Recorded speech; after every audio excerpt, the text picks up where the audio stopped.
saya Sulistiana, NPM 18010437 dari kelas A, jurusan Teknik Matematika. Jadi teman-teman, di sini video saya kali ini akan membahas tentang materi garis dan sudut. Materi garis dan sudut ini biasanya ada pada di sekolah SMP ataupun MTS yang biasanya terletak di kelas 7. Mungkin teman-teman semua susah untuk memahami materi garis dan sudut. Mungkin dengan melihat video saya nantinya akan mempermudah pemahaman teman-teman semua. Jadi, pengertian garis dan sudut. Garis adalah susunan titik-titik yang saling bersebelahan dan juga memanjang bersebelahan. Namun, pengertian sudut adalah sebuah daerah yang dibentuk dari adanya dua buah garis yang pangkalnya saling berhimpit atau saling bersekutu. Sudut memiliki bagian-bagian penting, yaitu sebagai berikut. Jadi bagian-bagian sudut ada 3. Yang pertama ada kaki sudut. Kaki sudut merupakan garis sinar yang membentuk sudut tersebut. Sedangkan titik sudut merupakan titik pangkal atau titik potong tempat berhimpitnya garis sinar. Daerah sudut merupakan ruang yang ada di antara dua kaki sudut. Nah, di sini saya ada gambarnya untuk mempermudah teman-teman untuk memahami bagian-bagian sudut. Jadi bisa dilihat teman-teman, di sini yang di A, sudut A, dan sudut C ini menunjukkan kaki sudut. Nah, kaki sudut merupakan garis sinar yang membentuk sudut tersebut. Nah, kedua ini dinamakan kaki sudut. Sedangkan titik sudut merupakan titik pangkal atau titik berpotong tempat berhimpitnya garis sinar. Jadi kita lihat di mana tempat titik pangkalnya, yaitu di sini, di sudut B. Nah, di sudut B ini dinamakan titik sudut karena dia merupakan titik pangkalnya. Kemudian yang terakhir itu ada daerah sudut. Nah, daerah sudut terletak di sini. Kenapa kok di sini? Kenapa nggak di sini ataupun di sini? Karena pengertian dari daerah sudut merupakan ruang yang ada di antara dua kaki sudut. Jadi kalau dia terletak di sini, maka dia bisa dikatakan daerah sudut karena dia diapit oleh kaki sudut. Makanya di antara dua kaki sudut. Nah, selanjutnya setelah bagian-bagian sudut, di sini juga ada jenis-jenis sudut. Jenis-jenis sudut yang pertama ada sudut lancip, sudut siku-siku, sudut tumpul, sudut lurus, lalu sudut refleksi, dan yang keenam ada sudut putaran ulang. Nah, untuk mempermudah memahami tentang jenis-jenis sudut, mungkin teman-teman bisa langsung saja lihat di gambarnya. Nah, sudut lancip itu bentuknya seperti ini. Kenapa kok bentuknya seperti ini bisa dikatakan sudut lancip? Karena sudut lancip itu besar daerahnya sekitar dari 0 derajat sampai dengan kurang dari 90 derajat. Nah, ini kan 50 derajat. Kalau 50 derajat ini berarti lebih dari 0 derajat dan kurang dari 90 derajat. Nah, makanya ini dinamakan sudut lancip. Selanjutnya yang kedua yaitu sudut siku-siku. Nah, biasanya sudut siku-siku ini dia mempunyai identik, ada tandanya seperti ini. Ini tanda siku-siku. Sudut siku-siku yaitu mempunyai besar daerahnya sekitar 90 derajat. Coba kita bayangkan kita membuat suatu lingkaran penuh. Kalau lingkaran penuh itu kan mempunyai 360 derajat. Nah, ini kan seperempatnya dari lingkaran. Berarti 360 derajat itu kita bagi dengan 4. Maka jumlahnya yaitu 90 derajat. Yang ketiga ada sudut tumpul.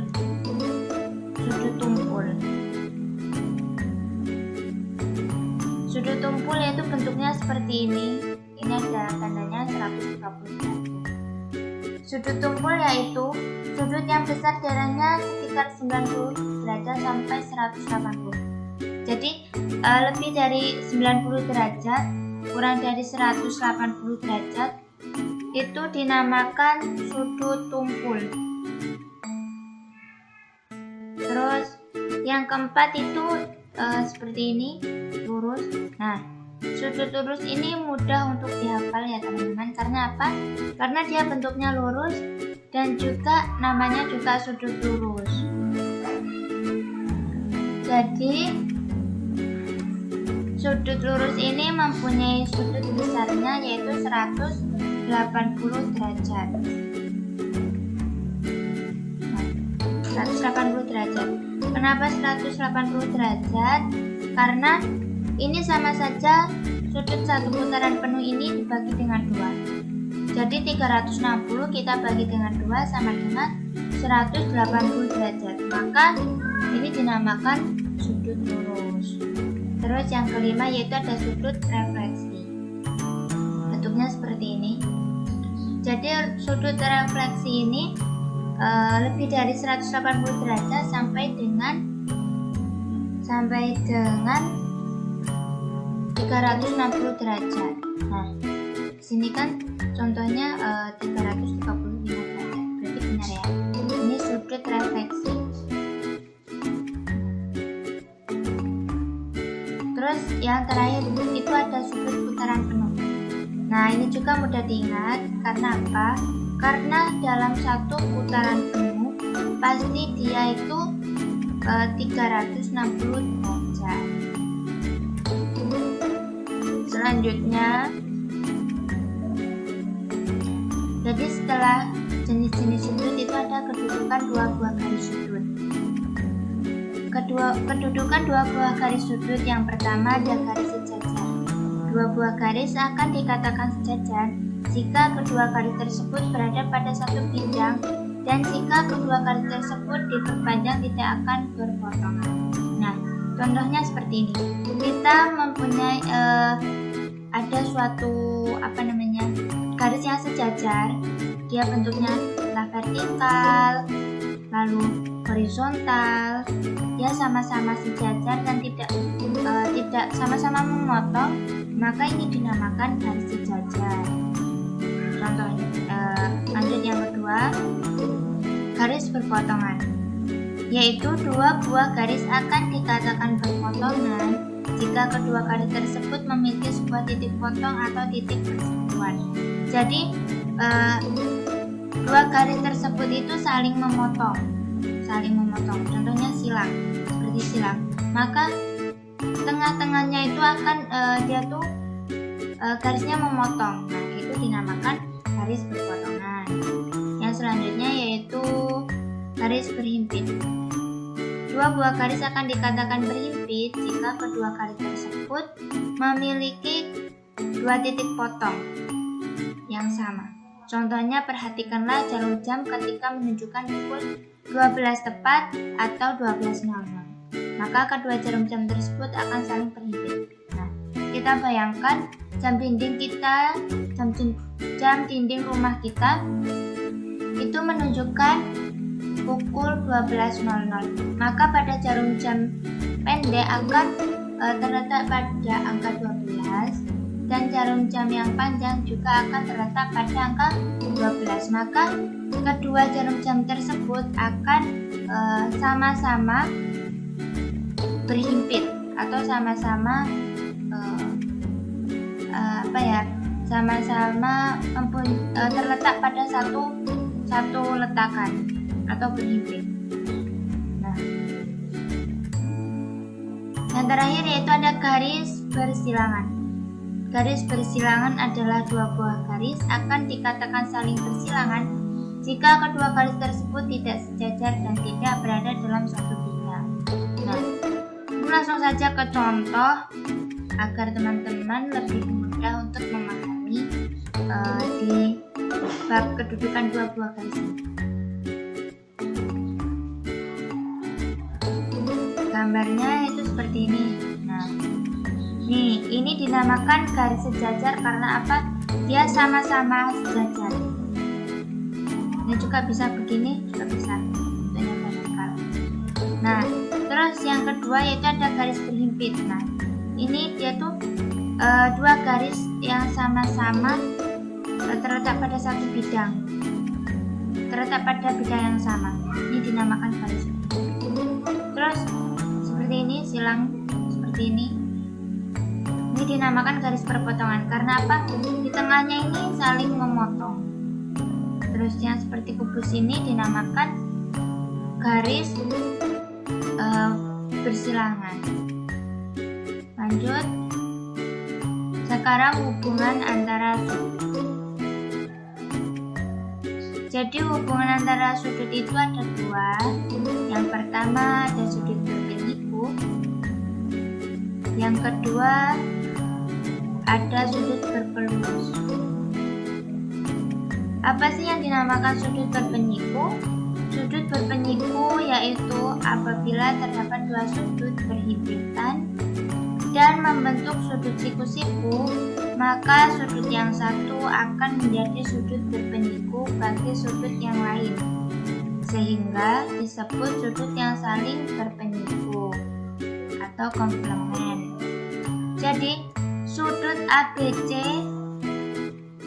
ditambah sudut DBC itu menghasilkan atau sama dengan 90 derajat. Sedangkan pengertian sudut berpelurus yaitu sudut adalah apabila ada dua buah sudut yang berhimpitan dan saling membentuk sudut lurus, maka sudut yang satu akan menjadi sudut berpelurus, sudut pelurus bagi sudut yang lainnya, sehingga disebut sebagai sudut yang saling berpelurus. Nah, contohnya ada sudut PQS ditambah sudut SQT ditambah sudut PQR sama dengan atau menghasilkan sudut 180 derajat. Selanjutnya ada hubungan antara sudut apabila dua buah garis sejajar dipotong oleh sebuah garis. Nah, yang pertama itu ada sudut sahadap. Apa sih sudut sahadap? Sudut sahadap adalah sudut yang memiliki posisi dan ukuran yang sama. Nah, contohnya kita bayangin, ada sebuah sudut A itu sama dengan sudut E. Nah, kalau sudut B itu sama dengan sudut F. Kalau sudut C sama dengan sudut G, dan kalau sudut D sama dengan sudut H. Terus yang kedua ada sudut dalam berseberangan. Sudut dalam berseberangan adalah sudut yang ada pada bagian dalam dan posisinya saling berseberangan. Contohnya, jika ada sudut C sama dengan sudut E, dan jika ada sudut D itu sama dengan sudut F. Terus yang ketiga itu sudut luar berseberangan. Apa sih sudut luar berseberangan? Yaitu sudut yang berada di bagian luar dan posisinya saling berseberangan. Jadi sama ya teman-teman, sudut dalam berseberangan sama yang luar. Hanya saja yang membedakan, yang kedua ini di dalam, terus yang ketiga ini di luar. Nah, contoh dari sudut luar berseberangan yaitu Sudut A sama dengan sudut D, sudut B sama dengan sudut H. Yang keempat ada sudut dalam sepihak. Sudut dalam sepihak adalah sudut yang berada di bagian dalam pada posisi yang sama. Bila dijumlahkan, sudut tersebut akan membentuk sudut 180 derajat. Jadi, jika ada sudut 2, contohnya sudut D ditambah dengan sudut E, maka akan menghasilkan 180 derajat. Itu dinamakan dengan sudut dalam sepihak. Dan jika ada sudut C ditambah dengan sudut F, maka akan menghasilkan juga 180 derajat. Terus yang kelima ada sudut luar sepihak. Sama saja, ini sama dengan sudut dalam, hanya saja yang sudut luar sepihak ini sudut yang terletak di luar. Nah, ini kalau ada dua sudut yang dijumlahkan, maka dia itu sama menghasilkan 180 derajat. Contohnya seperti sudut B ditambah sudut G itu sama dengan 180 derajat. Sudut A ditambah sudut H itu sama dengan 180 derajat. Terus yang terakhir ataupun yang keenam itu ada sudut bertolak belakang. Jadi sudut bertolak belakang itu sudut yang posisinya saling bertolak belakang. Contohnya seperti sudut A sama dengan sudut C, sudut B sama dengan sudut D, sudut E sama dengan sudut G, dan sudut F sama dengan sudut H. Nah, mungkin agar teman-teman mudah memahami, kita masuk ke dalam contoh soal. Nah, ini ada gambar dan dinding yang menunjukkan pukul 02.00. Dan di sini juga ada gambar kereta api, rel kereta api. Nah, kira-kira soalnya seperti apa? Coba kita lihat. Kita lihat ya teman-teman. Nah, soal nomor 1. Si Via sebelum tidur siang, dia berpesan kepada ibunya untuk dibangunkan pada jam 02.00 untuk mengerjakan PR-nya. Maka jarum jam seperti di gambar menunjukkan sudut apa? Coba kita lihat. Kita cermati terdahulu gambarnya. Setelah itu kita ingat-ingat pengertian jenis-jenis sudut tadi. Nah, jenis-jenis sudut tadi kan ada sudut siku-siku, sudut lancip, sudut lurus, refleksis, dan sudut satu putaran penuh. Kalau ini dinamakan sudut satu putaran penuh, bukan ya teman-teman, karena ini hanya sudutnya segini. Kira-kira sudut apa? Kita lihat jawabannya. Nah, ini dinamakan dengan sudut lancip. Kenapa dinamakan dengan sudut lancip? Karena sudut besar daerahnya itu lebih dari 0 kurang dari 90 derajat. Ini kalau jarum jamnya terletak di angka 3, maka ini akan menunjukkan besar sudutnya 90 derajat. Maka kalau ini di angka 3, maka akan dinamakan dengan sudut siku-siku. Namun jika ini terdapat di angka 2, maka akan dinamakan dengan sudut lancip. Ini jawabannya yaitu sudut lancip. Terus lanjut ke soal yang kedua. Jika Andi pergi untuk melihat rel kereta seperti di gambar di bawah ini, maka kira-kira gambar tersebut menggambarkan seperti garis apa? Nah, tadi kan kedudukan dua buah garis kan ada garis sejajar, garis berpotongan, garis berhimpit, garis bersilang. Kira-kira garis apa? Coba kita ingat-ingat kembali. Kalau garis berpotongan, bukan ya teman-teman, karena dua buah garis ini tidak saling memotong. Kira-kira garis apa? Kita lihat jawabannya, yaitu garis sejajar. Kenapa dikatakan garis sejajar? Karena di sini ada dua buah garis yang sama-sama sejajar. Dia tidak saling memotong, tidak berhimpit, dan tidak saling bersilangan.